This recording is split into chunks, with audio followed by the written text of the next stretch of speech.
Of Floyd Street's Finest, a Louisville basketball podcast hosted by yours truly. I'm Jeff Greer. I'm so excited for this week's episode because it's just kind of a BSing episode. There's no basketball to talk about, so why don't we just talk about college hoops, talk about Louisville's future, talk about anything that comes to mind. And to do that, there's nobody better than Mike Rutherford. So he will be the first ever, this is official now, in the record books, repeat guest on Floyd Street's Finest.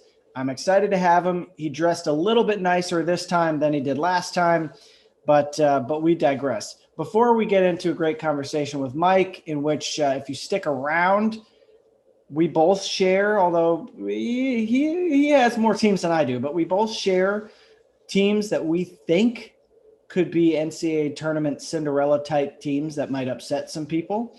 We also talk about Malik Williams. We talk about why some of the Blue Bloods are not having as much success this season. We talk about Louisville's season and what kind of effect this COVID pause in the middle of the ACC schedule might have on them. So it's a good episode. Before we get to that, I just want to remind people, go on to YouTube and search the Field of 68. That is the media network that is part of this large umbrella under which Floyd Street's Finest exists. We've also got Indiana, Kentucky, NC State, Duke, North Carolina, all these different podcasts that you can watch. A Syracuse team-specific podcasts in addition to the national guys, Jeff Goodman, Robbie Hummel, Rob Doster, Deshaun Butler, all these guys who have great podcasts about college basketball. So if you're a big college basketball fan, subscribe to some of those, all of those, whatever you want. Go on to that YouTube channel as well and subscribe to the Field of 68. And I have to say this as well. The Floyd Street Tribune is my new newsletter. And I'm asking you to subscribe to it with a paid subscription. If you're a free subscriber, I give you a tidbit each week of what the paid subscribers take. It's $7 a month. You can do it for the full year, $75. Or you could even join the Sixth Man plan, which is $90 for the year and includes a couple of really fun Zoom happy hours that I've already had one. We've got another one coming up very shortly. So if you do want to join us, join in the conversation, sip some bourbon, talk Louisville basketball, why not? It's so much fun. I've been thrilled with the response to the newsletter. I'm working on the 5th edition right now as I am talking to you. It's on my screen. And I'm so excited, again, by the response. I'm deeply appreciative of the people who have continued to follow my work, even as I have moved on from the Courier Journal and the Athletic. And I appreciate it. I just can't say thank you enough. So thank you for the support. If you have not already subscribed, give it a look. It's jeffgreer.substack.com, or you can find it linked on my Twitter at Jeff Greer. Without further ado, please enjoy this new episode, a repeat guest for the first time in the history of Floyd Street's Finest, Mike Rutherford. And I'm going to tease the next episode, which is going to be huge as long as things go as planned. I'll give you one guess to who that might be where it's a little bit unpredictable. Okay, you probably know who it is. I'm hoping that this works out. We should be recording on Friday for next week's episode. We'll see. In the meantime, here's Mike Rutherford. Great conversation. Hope you enjoy it. Thanks so much for listening to Floyd Street's Finest. All right, we welcome in to the show Mike Rutherford, who is very happy to join us this morning. I know you are. I know you're deep down. You're going to hide it in your face, but deep down, I know you are thrilled to be back. Am I the first repeat guest in the history of Floyd Street's Finest? 100%. You beat out Chris Mack, who I would assume will be a repeat guest at some point. Let the record just show, in your first newsletter when you were trying to publicize Floyd Street's Finest, you quite literally, this was not I looked it up, you quite literally listed every guest that you've had on the podcast besides me. It was like Chris Mack, Peyton Siva, Larry O'Bannon, Malik Williams, Chad Millard from the 2003 season. Like, it was everybody except for me. And I pointed it out, not caring, because I would do the exact same thing if I were you. I would not list me either if I was trying to. I swear it was unintentional. And so the next time, like, I I give you the auto retweet when you tweet the link to your newsletter, and then I actually read it a few hours later, and it's like, we've had great Louisville guests, like blah, blah, blah. It's like Mike Rutherford also was once a guest. So how the tables have turned here that I'm the first repeat guest on FSF. Has anybody called it FSF before yet? I type that in text messages. There you go. I can't think of too many people who actually want any information to do with Floyd Street's Finest. But the times that I have used it, I use it for the newsletter, and I appreciate the plug, the Floyd Street Tribune, which is actually on this very computer on the other side of this full screen camera, Mike, has the makings of the newest edition. Which has actually, I can tell you this because I've already done it, has folded your name in now to the whole listing with all the other people. Maybe I should pull out Paul Rogers this week for roasting. I don't want it. I don't want to be. I don't want the pub now. I've already been. I've been disrespected, and now I just want the disrespect to continue. Okay. You're one of those people who, once you get the blue check, you've got to manufacture reasons to stay motivated. I got the blue check and I didn't know it was happening. People have been giving me crap for this now for the last week or so. Like we at SB Nation, like 5 years ago, when the blue check wasn't quite as ubiquitous, like it wasn't being just tossed around like hotcakes like it is now. Like they asked all of us who were writing for the site, do you want to be verified? And I said no, just because like I had the imposter syndrome thing going. I was like, who would impersonate me? Like, I don't need a blue check, whatever. Like I did. And then immediately regretted it because like everybody else got it. And I was like the only one. I think it was like me and Spencer Hall were like, no, we don't need this. Everybody else got it. And then I didn't even request it. It just kind of happened last week. So now I feel like even more of a fraud because I'm being in like 6 years late on this whole thing. Yeah. You've gone corporate. And it's kind of like the Calvin and Hobbes thing where he gets the dad manual once Calvin is born. And it's like once you're verified, there's orgies and, there's all sorts of stuff that you get invited to that when you're just a regular Twitter user, you just don't have. In all seriousness, though, the only thing that I like about it is it's just like it adds a little like color pop to an otherwise pretty boring platform. But anyway, well, congratulations on entering the realm. It's I'm sure very exciting. Deep down. It's also happening like at the I have the least jobs that I've ever had in the last 10 years. So like I'm not doing the college basketball stuff this year. Not on the radio. Like it's like at the lowest of my profession. They're like, yeah, give that guy a blue check now. Nobody cares about him. Just throw him a bone here. The crew over at Twitter thought you could use a little bit of a pat on the back, a little uplifting. Yeah. Just a little something like a cappuccino on a Sunday morning, just a little pick you up, just kind of get your day started nicely. It's worked. And I mean, we also haven't had Louisville basketball for like a week and a half. So I needed it too. There you go. Okay. Well, that's a perfect segue because I guess at some point on a Louisville basketball podcast, when I have the most well-known Louisville fan this side of Papa Siva on the podcast. I don't even know what to talk about, but do you have any theories on what type of effect this whole pause again will have on your team? I'm going to say not great is that's my working theory right now, or maybe it's fantastic. Who knows? I have always kind of wondered, because everybody always says, especially when you live in cold weather climates or in the Midwest where you have all the seasons, like January and February are the worst months, right? You get the cold, the snow, there's no like Christmas stuff going on, no holiday stuff. So these months suck. And I've always kind of wondered if I didn't have Louisville men's basketball and like a normal working college basketball season overall, how would I trudge through these months? How would I survive these weeks? And the answer, Jeff, is not very well. It's not a lot of fun. Like the last 10 days have been pretty miserable. And it doesn't help that we don't have like a normal college basketball season either. You try to analyze stuff. You get excited about, maybe I'll get a chance to watch Baylor play Texas Tech.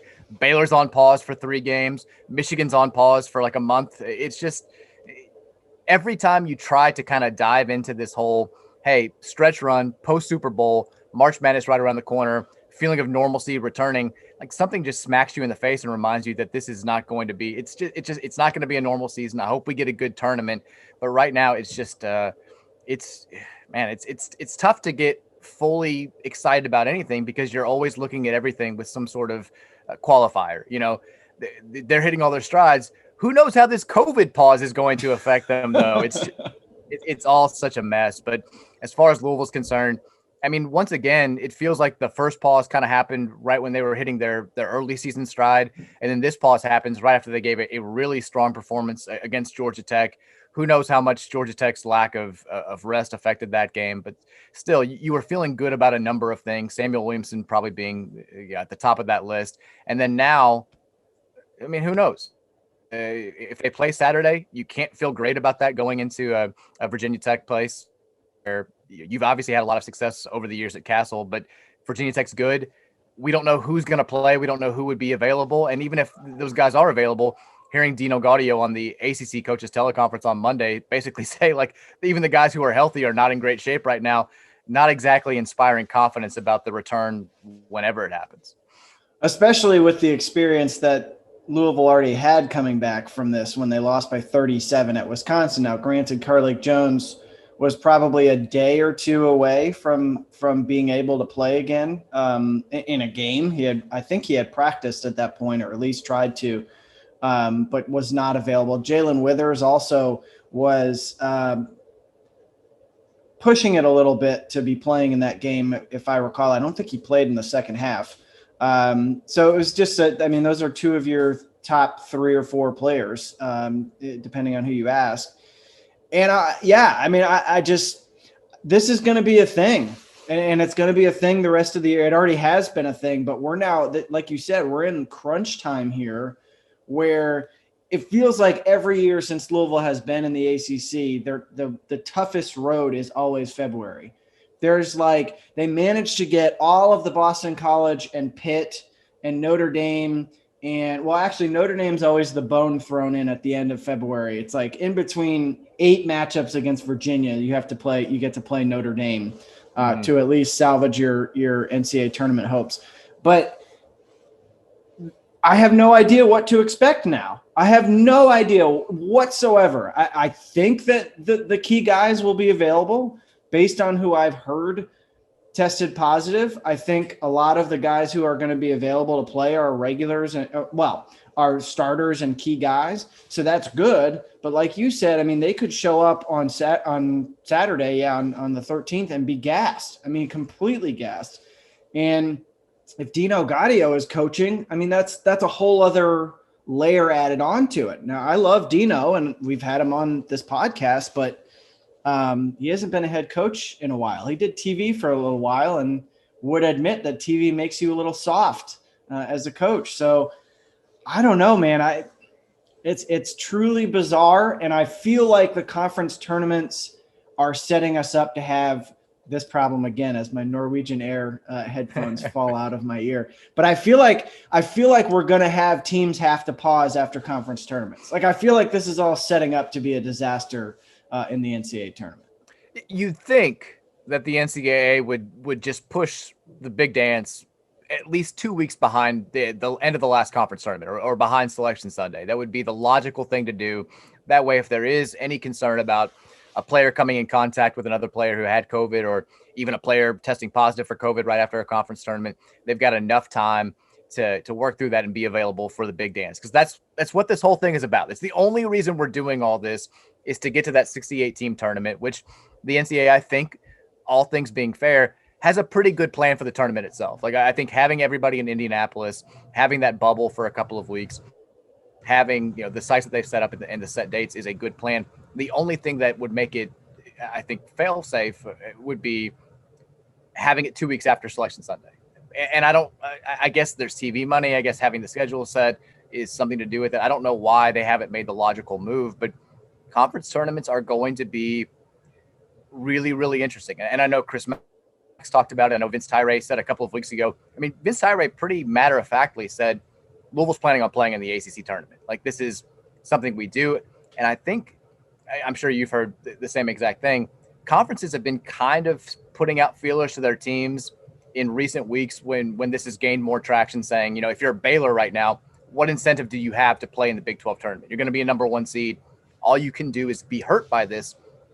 Excuse me. Conferences have basically said, hey, just so you remember, you are contractually obligated to play in these tournaments. And they are revenue generators. And if you do not play for whatever reason, 1, we can penalize you for that. 2, we don't have to share the money with you that is spread throughout the conferences. And I think that is going to result in less of a mass exodus from these league tournaments than people are predicting right now, especially in leagues where, I think the Big Ten's probably going to move to Indy and just say, look, they may have 8, 9, 10 teams make the NCAA tournament. They're just going to say, let's do the rational thing here, bubble up in Indy. Our teams that make the NCAA tournament can just stay here and be totally good, and everybody else, your season's done.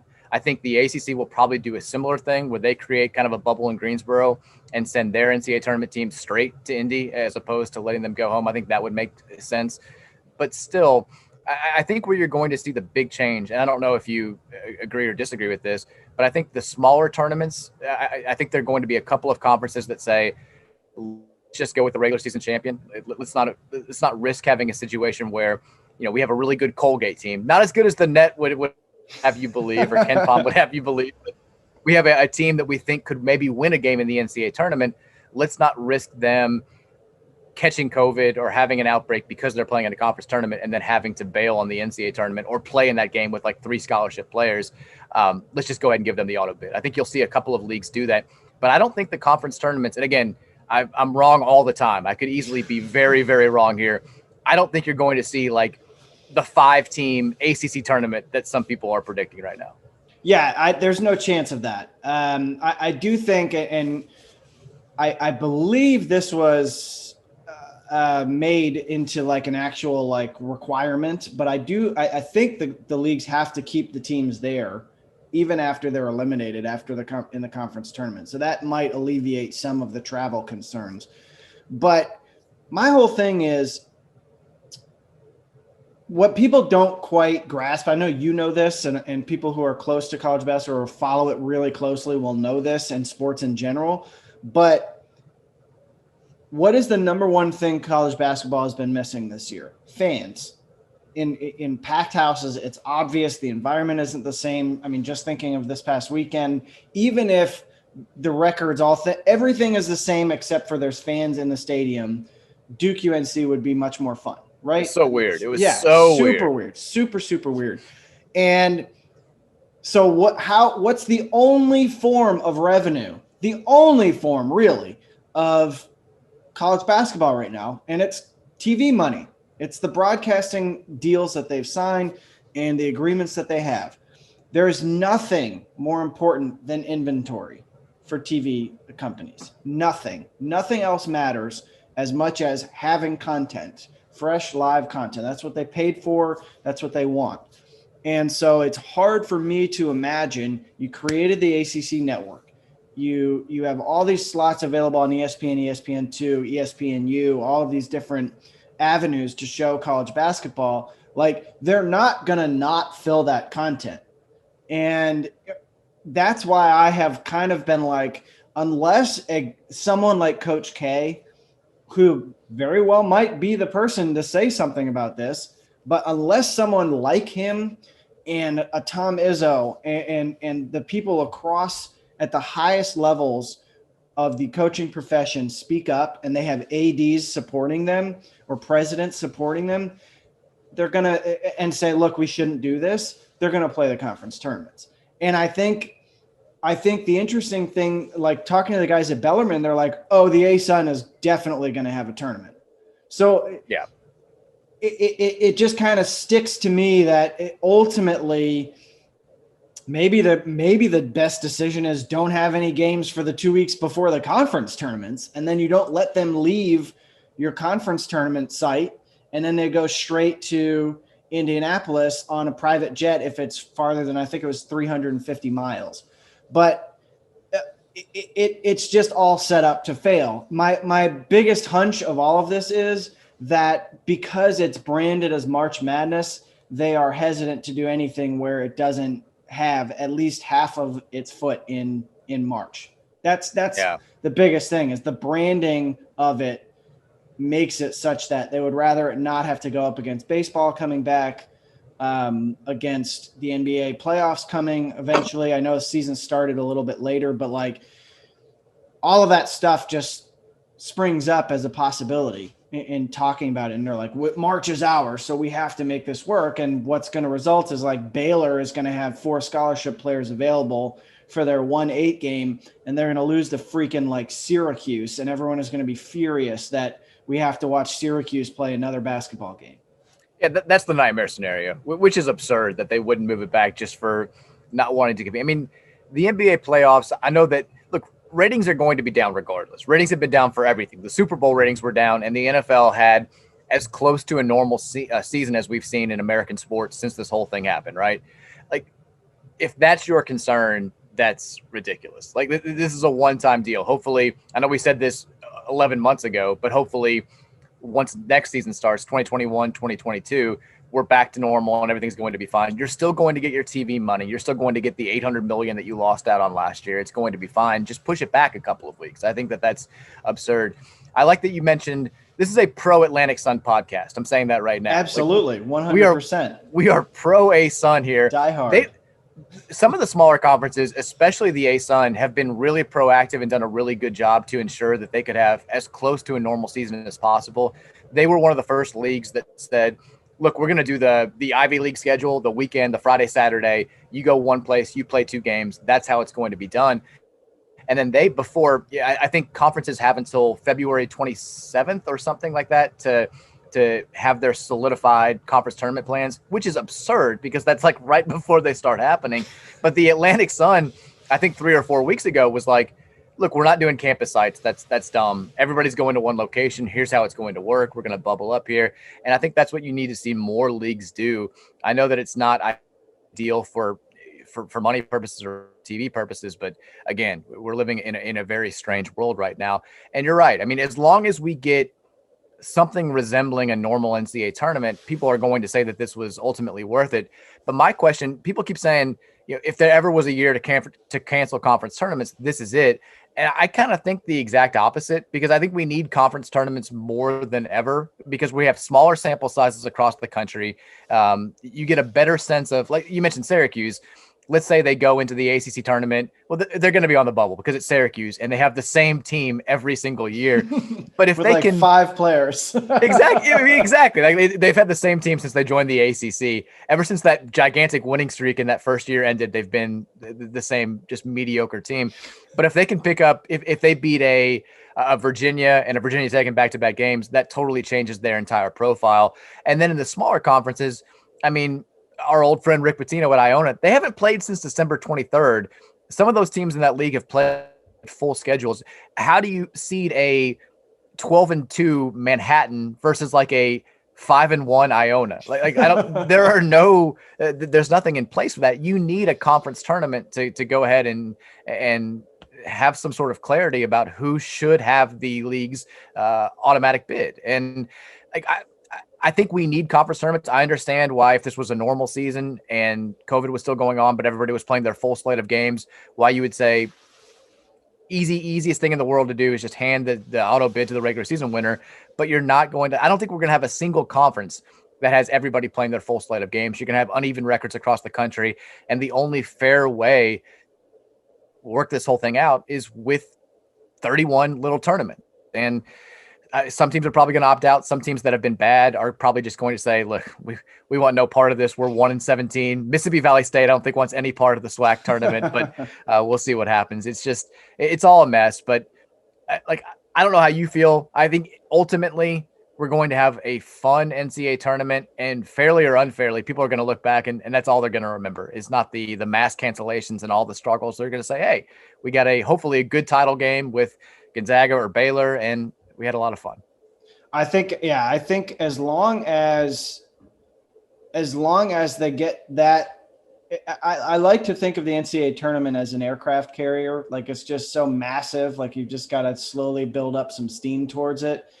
But everyone just knows about the carrier. They don't know about all the work that goes on to put into getting that thing out of port, which is the regular season, which is having games, which is building up the ability to peak at the right time if you're a good team. I think the tournament will be fine.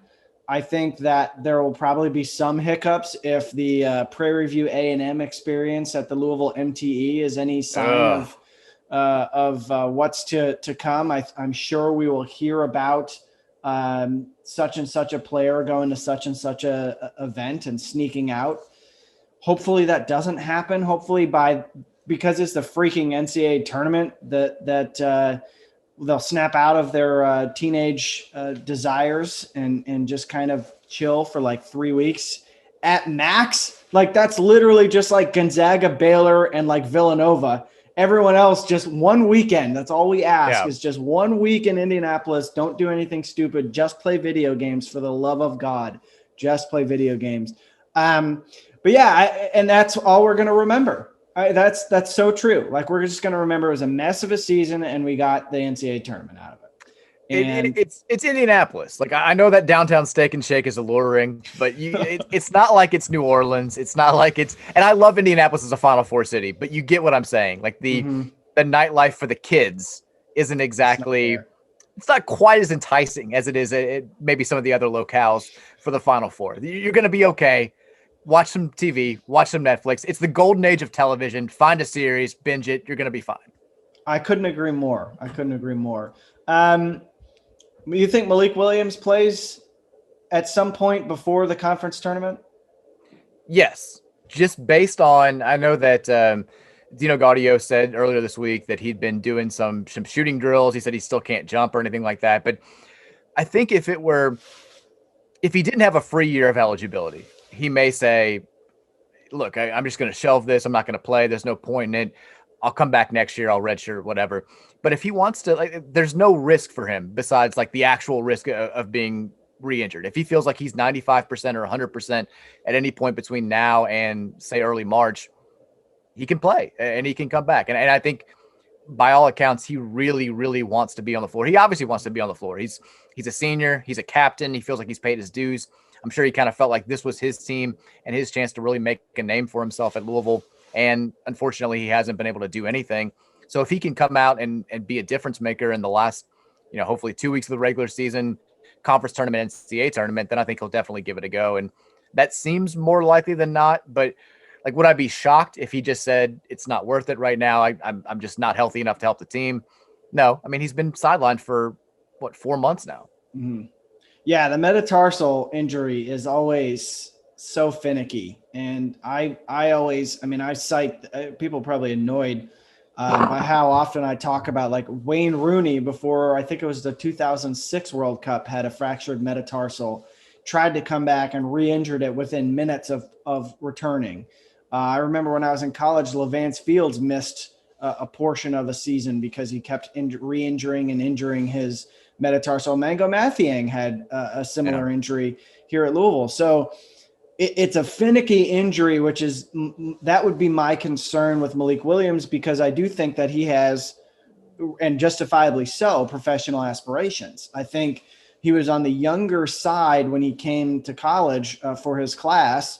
So he's not the 24-year-old graduating senior who's hoping to capture the zeitgeist for like 3 years and make some money, but still he is a senior. So he's running out of time where he can have a window to make money, whether that's in Europe, whether that, he makes a G League, maybe he makes a two-way roster or makes an NBA roster. I don't know. There's just no way of knowing because he hasn't played, but you wonder how much that is in the back of his mind too, because I think all the things you mentioned are at the forefront of his mind. That's kind of his team. He was the captain. He's really the only guy left over from the Patino era. He is the only guy left. Last year he was hurt for a little while, so he didn't have a chance. He was kind of still sharing minutes with Stevie Enoch. This was supposed to be his team with some guard help, and he's been dying to play. And ironically, I had him on. He was the very first guest on this podcast, actually. Speaking of former guests and mentioning the lineup. And I said, hey, there was a report out there that you're walking around in a boot It sounds like you should be coming back to practice sometime soon. He's like, yeah, I'm good. And then he had surgery like 3 days after the podcast came out. So it's been a struggle for him. So I always wonder, and I don't know that I think like people like you and me do, but I don't know that a lot of people put enough stock into this person might actually be concerned about losing money as a professional after college by coming back too soon and re-injuring themselves. Sure. And it's not like this was a one-off deal. I mean, this is a guy who's had injuries throughout his college career. He's had multiple injuries. And the really, really sad thing, I mean, there are multiple sad things about it, but one of the worst parts about this was he was playing so well last year before he got injured. And I know, like you said, Louisville fans, they know this, but going into that Florida State game and even in that first half, we all knew how good he was on defense. We all knew how good he was at defending the high ball screen, but his offense was really finally coming around, and not just in a, hey, he makes a random three every now and then type way. He was scoring inside. He was scoring outside. He was becoming a really well-rounded five for this Chris Mack offense. And then, bam, it's all gone. And you don't know if he's going to be able to, I mean, being able to score in the post is such a rhythm thing. When you kind of get the feel for it, like it doesn't leave. But when you're out for a long period of time, it's just like trying to get your shot back from the outside. If you're known for as a 3-point marksman, it takes some time. And the only way to really get back into game form is to play in actual games. And he's not going to have that luxury this year whenever he does come back, if he does come back. And it's sad because he definitely seemed like a guy last year towards the end of his junior season who was setting himself up for a big senior year. Not saying he would have been an NBA draft pick in 2021, but he could have, at least been on a radar, maybe made a summer league team, gotten to show himself off there. And there was no question, there still is no question that he's going to be a guy who gets paid to play the game at some point in his career. And like you said, you have like a 10 to 15 year window at most to make money off of this thing. It's why when people are like, do you think Carlik Jones is going to come back? Do you think Carlik Jones is going to come back? No, he's 23 years old. His stock is never going to be higher than it is right now. Why wouldn't you get paid to play somewhere for a full year? I mean, you're losing a full year of earnings if you choose to stay around and play college basketball. I know it's awesome to be, the big man on a college campus. I know it's awesome to get all the attention that you get at a place like Louisville. And I'm sure Carlik Jones feels like he's missing out by not being able to play in front of, fans at the KFCM Center or fans at some of these ACC road venues. But still, it's a significant amount of money, and that's not always going to be there for you to take. So, maybe a guy like Malik Williams comes back for another year. Maybe Charles Minlin comes back for another year. Maybe Carlik Jones could even come back for another year. I don't see it happening. These guys have been in college 4 or 5 years. Some of them, it feels like it's probably going to be time for them to move on once the season comes to a close. But again, I'm wrong all the time. Could be wrong about this. One of my favorite, I'm a big, it's hard to kick old habits. And even though I am no longer a beat writer and not necessarily as concerned with the day-to-day ins and outs and who gets along and all that stuff, it's hard to kick the Instagram habit. So I still am on there all the time. And one of two of the most fun moments so far this season has been when they checked in for the MTE at the Galt House, and Charles Minlin was going crazy with his hotel room. Like he couldn't believe that there were snacks in his hotel room. And then Carlik Jones on their first road trip to Wisconsin, getting on a charter jet. And it was just nonstop video content of him just excited to be flying on a charter jet. And I think that's part of the allure, and it gets kind of lost in the shuffle when people complain about graduate transfers, leaving smaller schools to go play for the big schools. I mean, it's a very different lifestyle. I mean, Bellarmine and U of L are so close together, and I know Bellarmine works their butts off and we have friends over there. I call some of their games. They work their butts off to give those guys and ladies the great experience that they deserve. But they ride on buses sometimes, and unless Louisville's playing at Kentucky or playing in Indianapolis or something like that, they're flying charter jets, and they have a very different experience in college. And I think that part is fun. But yeah, I agree. I would be very surprised if any of them came back. I'm sure that they've thought about it. but I would be surprised if any of them came back. The only one that is to me, the one that sticks out as a real possibility is Malik, just because of missing out on this year. But I guess we'll find out. But Mike Pegues, when I had him on, he was all excited about the progress that they had made with Malik, with his post moves, the work he had learned, because he kind of had T-Rex arms when they first signed him. He was real uncomfortable in the post.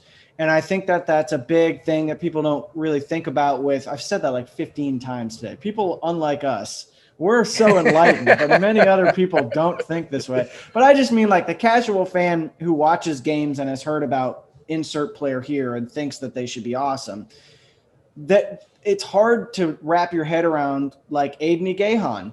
It's hard to learn how to play the post in college. It's really difficult. The game moves fast. And like you said, you've got to be in a rhythm. You've got to be comfortable. You've got to be confident that if you make a snap decision, it's going to be effective.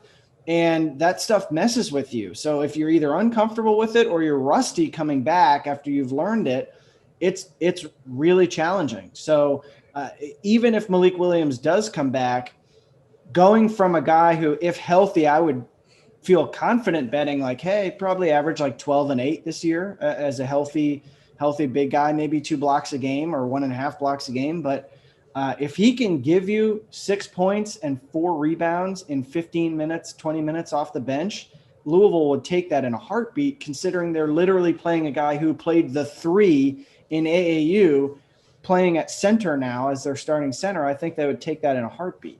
And speaking of playing out of position, I think the other thing that idiots that don't listen to Floyd Street's Finest or pay attention to Louisville, but like maybe people who don't follow Louisville as closely. People who only read Card Chronicle. Exactly. People who don't follow Louisville as closely as everybody listening to this and all this stuff. They look at Malik Williams' stats and say, like, well, how big of a difference would he really make? The other thing is he's a true center. I mean, Louisville has gotten away. I say gotten away. They've had a good season despite having to play a guy who's essentially a 4 and a redshirt freshman at the center position. And that's not a great year for this in the ACC to have that set up, because you've got really good true centers on other teams. I mean, Amir Sims is great. Balsa Koprivica, you could have used Malik Williams against him when you played Florida State, when he had his little flourish. Jay Huff at Virginia might wind up being the conference player of the year. You'd love to have Malik Williams if you do ever get a chance to play the Cavaliers. Like, he would have changed the entire makeup of this team just by being who he's been the last couple of years. And we would have defended differently. He would have brought you a different element on offense, I think. I mean, Jalen Withers has given you certainly a different look because of his athleticism around the rim.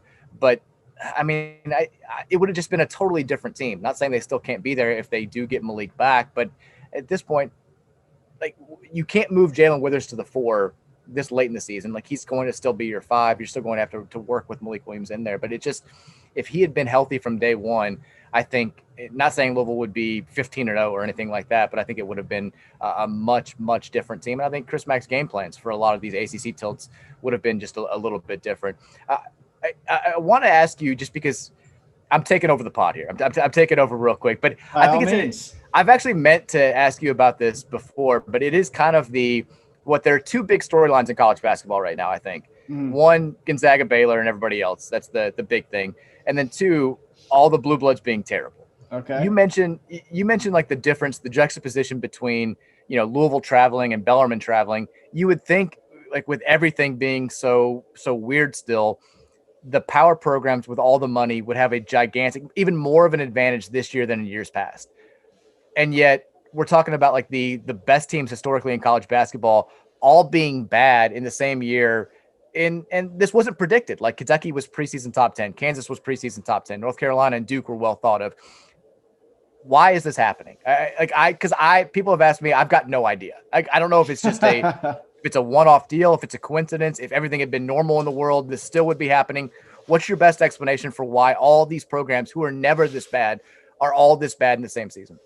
I think it's probably a cliche answer, but I think it's because so many of them are relying on freshmen who did not have full off seasons to shake some of the cobwebs, to play those preseason exhibitions that that Goodman always tweets out stats to about some top secret exhibition, which I always find kind of helpful. But like, think about like Carolina. Okay. They've got Garrison Brooks coming back, which what a bizarre season that preseason player of the year type guy is having, but pretty much everyone else. I mean, I know there's a couple of guys who are like role players who are back for them, but Caleb Love, RJ Davis. I mean, they're asking Dayron Sharp. They're asking young freshmen to come in and be contributors in not just supplemental roles, starting roles, key roles. Kentucky's entire team, even Keon Brooks coming back, felt like,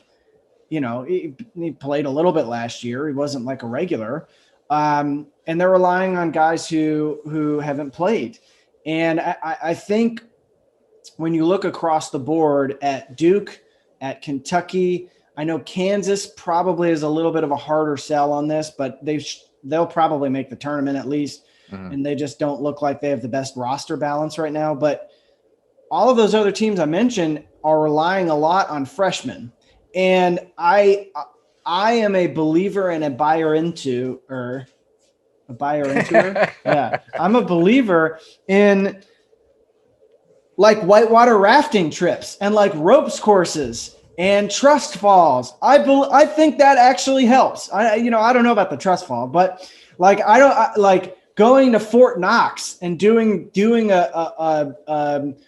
a military training course for the day with your teammates.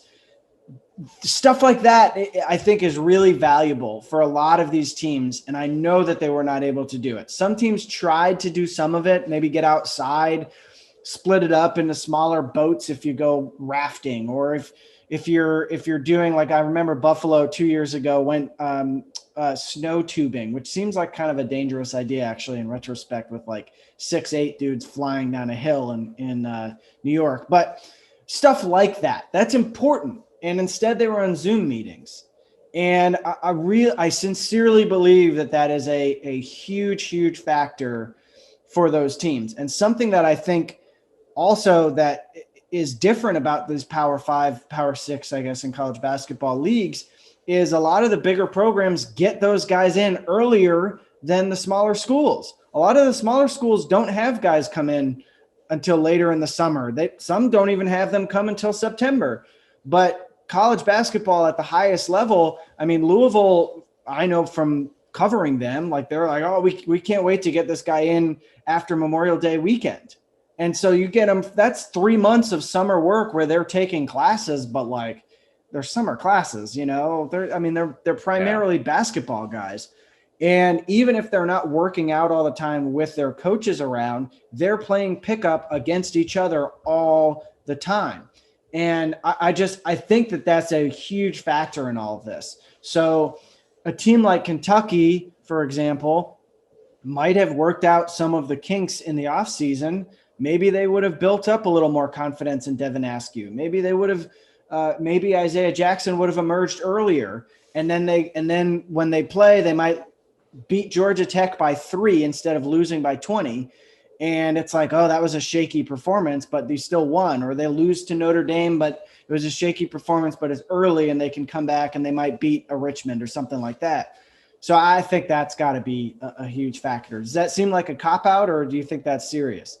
No, I think it makes sense. But it's still like there's no explanation out there that fully explains why like the top 6 or 7 programs in college basketball, at least historically, not at the current moment, have all struggled as mightily as they have. Because like Villanova and Virginia, I know that they're as reliant on those preseason team building exercises as Duke and Kentucky are. We did it. Ricky O'Donnell at SB Nation did a great story about Villanova's paintball excursion before the season a couple of years ago and how it really set the stage. They didn't get any of that, and they've been pretty good. And then as far as, freshmen being, I guess, not adjusting as well to the college game, I mean, you've got Evan Mobley, who's dominating at USC, who's probably going to win the Pac-12. Jalen Suggs is the most talented player on the best team in the country. He may not, I think Corey Kispert's probably the best player, but he's right there. I mean, he was fantastic against BYU the other night. Who am I forgetting? Sharif Cooper has changed Auburn since he's been there, even though they're not postseason eligible. And Cade Cunningham has single-handedly made Oklahoma State. He's made Oklahoma State rethink its postseason ban. Like, they weren't going to fight this thing at all, and then they're really good. And they're like, yeah, we're gonna peel this a couple times, push it back a little bit. Bruce Pearl's like, can we do this? But like they've all been really, really good, and they've been the best players in their team besides Suggs. It's odd to me that Kentucky and Duke specifically can be this bad right now. I mean, I totally not saying that all this stuff could have an effect. And I think also, like, part of the allure of coming to UK is you're in a college town in Lexington that is obsessed with basketball. Like, you are a walking god in that city when, the students are all there and life is normal and you can go to Two Keys, RIP, or the other bars in Lexington. Like, I think missing out on that probably has played some part in it, but none of it is an excuse for Kentucky to be 5-13 right now. None of it's an excuse for Duke to have a losing record and blow games the way they have down the stretch. It all is just so, and I do feel kind of bad that we always lump North Carolina and Kansas there, because like these teams make the tournament. These teams are not on equal tiers right now. Even Michigan State is like a tier below, I think, UNC and Kansas. They're 3-7 in the Big Ten, but still a tier ahead of probably where Duke and UK are. But just to see all of them struggle so mightily this season has been, I don't know. I don't think that there's a logical explanation for it. It's really, really bizarre.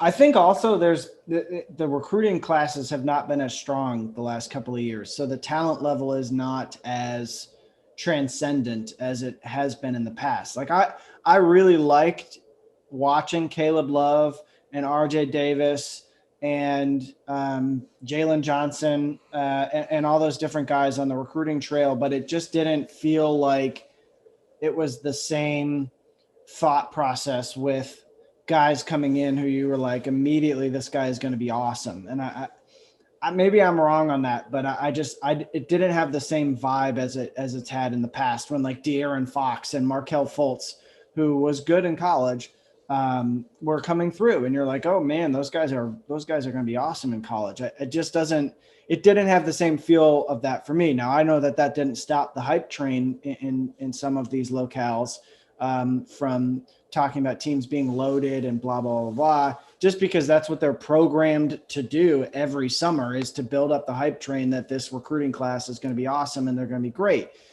And for good reason. They typically are. They typically are really good. So, it is bizarre. And I just wonder if, like, I don't think this recruiting class coming up is particularly stalwart either. So I wonder if maybe the quality of prospects is not as great. Maybe if fewer guys went to the G League and did that contract stuff and they figured out how to go to college, and maybe we'd be talking about some more freshmen in addition to the guys you mentioned who are good. But yeah, it's really bizarre. And I'm sure the NCAA is like, we literally are giving you this season before all of you have like 3-year postseason bans. Like Kansas for sure is going to get banned. Louisville for sure is going to get banned from the postseason. Arizona, NC State, like all of these programs that have loyal followings. I realize Kansas and Louisville probably are the biggest out of all of those, but like Arizona, LSU, NC State, they have loyal basketball followings, and they're all going to get postseason bans. I'm convinced of that. And so this is the year for them to take advantage of it, and Kansas is like 12-8. Mm-hmm.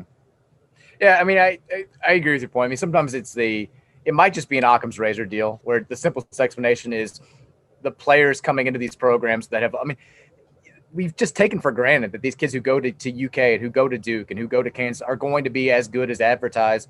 I guess maybe Andrew Wiggins is the big exception with Kansas. He was really good, but wasn't this generational talent that we thought he was going to be. But maybe these kids just aren't that good. Like BJ Boston, not as good as we thought he was going to be. Every Kentucky freshman, not as good as we thought they were going to be. And that just has not happened at UK, even when they've taken guys that have been presumed to be 2 or 3 year players. Tyler Hero a couple of years ago, like they've been better than expected, and it just has not happened. Maybe with Kansas, the simplest explanation is you've got Bill Self wants to reward his veteran captain and Marcus Garrett, who has not been a good offensive player throughout his career, and shockingly, still not a good offensive player. Like you cannot build the offense around him, and doesn't have a whole lot of shooters around him to make up for it. Like it might just be a simple deal. And I think with Carolina was more difficult for me to understand just because I felt like Caleb Love and RJ Davis were going to be all season long kind of what they've been the last 2 or 3 weeks. And then you had established post players in Baycut and Garrison Brooks, and it just hasn't clicked. But maybe you look back and say they were historically bad last year. Why did we think it was going to be a total 180 just because they brought in a few new recruits and the only good players from that team stuck around? Again, there are, if you look close enough, there are fairly simple explanations, but for it to all be happening in the same year with all these programs is just it's staggering. All right, I got to get you on the record for this. I'm putting you on the spot. Let's do it. I know you watch a lot of smaller conference basketball, as do I. It's one of my guiltiest pleasures, right up there with like a latte. I can't believe I just said that out loud. Just nothing beats just having a good presidential biography and a nice hot cup of latte. Give me, I'll say 4 teams. Give me 4 teams that you like that will probably, I mean, are very likely to make the NCAA tournament if things go as planned, that you think are primed to be upset-minded teams in March? I mean, does Loyola Chicago even count at this point? I'm going to allow it. Okay, they're a top 25 team. They've got the pedigree. Cameron Krutwig is still there. Sister Jean is still 47 years old. Yep. Still, throwing those 2-headed chest bounce passes that make the ladies go crazy, wobbly in the knees. Like, he's still doing his thing. They're fantastic. The advanced metrics love them. But that's the thing with Loyola. They're probably going to be a better seed in this tournament than they were the year they made the Final Four when they were, an 11 seed and knocked off Miami, knocked off all those teams on that run. It would be less of a surprise this year if they made the Final Four than it was a few seasons ago. They're fantastic. I think that I think they get the auto bid, and I think Drake is going to kind of get left out of the NCAA tournament. Their computer numbers aren't great. Don't do that. Don't put that in the atmosphere. You're probably right, but just I'm telling you, brace yourself. I mean, they're like 88th in the net. They've got to take one of 2 from Loyola this weekend. They're going to play, I think, Saturday, Sunday. If they get swept, which is very likely because I think Loyola is just better than they are, Drake is. They got to win Arch Madness to get in. I know. Speaking of, what would be even more sad, Belmont is 20-1 right now. Their computer rankings are also bad. If they somehow get beaten the OVC, which has a history of teams having gaudy records going into that tournament and getting bounced in the title game or in the semifinals, they could. I mean, we could have like a 26-2 Belmont team getting left out of the NCAA tournament, which would be awful. If they do get in, though, another team with the pedigree, they get it done. Casey Alexander is fantastic as a head coach. I think they could definitely win a game or 2. Furman out of the SoCon, maybe. I like Furman. They beat UNCG pretty bad. Those were the 2 teams going into the season that everybody thought were going to dominate that conference. UNCG has been a little bit down. Furman probably a little bit down too, at least relative to their preseason expectations. They're coming around. I think they could be really good. I like both Irvine and UCSB in the Big West. I think one of those 2 teams could win. And then, again, Colgate probably doesn't count. They're like 13th in the net. That wouldn't be an upset at this point if they did beat somebody. They're going to get a 3 seed. They're a good team out of the Patriot League. But I know I'm just throwing out teams. I'll say for my 4th and final team, I'll stick with UC Irvine. They've been really good in recent years. They could get it done again. It would be their, second tournament win the last 3 chances. Yeah, they're a thorn in people's sides. I'm disappointed that New Mexico State has had such a weird season because I thought they would be a pretty decent team. They can't practice in their state. I know. It's not good. It's not an ideal situation. I got one more I'll throw out to you because those are pretty much all the teams that I would mention. I'm going to throw out one more, though. 2. I like Western Kentucky. I still think that they could surprise someone if Hollingsworth gets hot and Bassie just does his normal Bassie stuff. I don't trust them at all. I assume they're going to blow it in the conference tournament. But if they do get in, you would think that they would be like a 5-12 type game, maybe a 6-11 matchup. And that means that they get to play a team like Clemson or just a team like Wisconsin that just does nothing for me. And I think they can win that game. And then I have been a huge fan of theirs all season, Winthrop. I think Winthrop plays a style that is going to be a real problem for certain teams. If they play, again, I'll go back to Clemson and Wisconsin, teams like that play a little bit more of that plotting half court crap that's not fun to watch at all. I think they can beat them because I think they've got a 6'7", 6'8" point guard in Vaudrin. They've got a big man. They've got a team that plays like 10, 11, 12 guys. They immediately go on fast break. They initiate their offense. Like in the first 5 seconds of having possession, someone is driving, and it doesn't have to be Vaudrin. I think they're a good enough shooting team. I feel like and they'll probably be in that 4-13, 5-12, somewhere in there, maybe 3-14. They're going to play a Tennessee or someone like that is just fully not prepared for a matchup like that and gets run. Like Winthrop strikes me as a team that is not going to win on a 3-pointer at the buzzer. Like they're going to win a 4-13 game by like 15 points. They have the makeup of every team that wins those types of games. Yes. I mean, historically, the plotting kind of possession-based teams that are Cinderellas have not had a whole lot of success in the NCAA tournament. The ones that get up and down, push pace, and can knock down 15 threes in a game are the ones that spring the upset. But one other team that we both should shamefully be upset about the fact that we didn't mention, Toledo is really, really good. Yes, yeah, good call. There's a funny little tidbit that I've spent a lot of time around your alma mater lately doing volleyball and lacrosse and also wrestling, all sorts of different stuff in addition to basketball. But Bellarmine, because of the transition rule, unless the NCAA decides to give transition schools a waiver to potentially qualify for the postseason this year and then have a couple more years of transition, they could play North Alabama in the championship game of the A-Sun, which would mean that unless they change the rules, the A-Sun would have to have a third place consolation game to find a team to send to the NCAA tournament. I cannot think of something more pandemic than that.